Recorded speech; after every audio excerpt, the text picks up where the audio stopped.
Hormuz প্রণালীতে তেলবাহী ট্যাঙ্কে হামলা। কৌশলগতভাবে গুরুত্বপূর্ণ হরমুজ প্রণালীতে স্কাইলাইট নামের একটি তেলবাহী ট্যাঙ্কের হামলার ঘটনা ঘটেছে।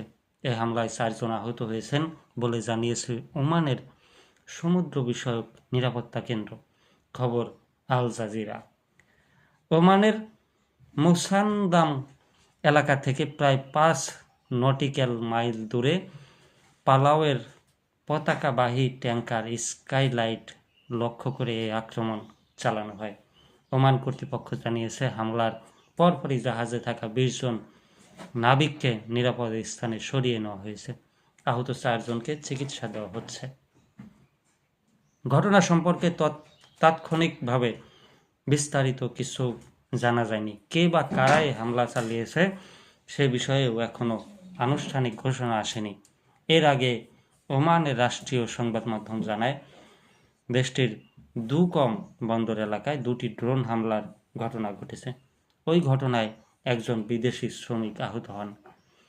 বিশ্বের জ্বালানি সরবরাহের অন্যতম গুরুত্বপূর্ণ রুট হল হরমুজ প্রণালী। পারস্য উপসাগর থেকে আন্তর্জাতিক বাজারে তেল পরিবহনের বড় অংশই এই পথ দিয়ে হয়ে থাকে। ফলে এ এলাকায় যে কোনো হামলা বৈশ্বিক জ্বালানি বাজারে অস্থিরতা তৈরি করতে পারে।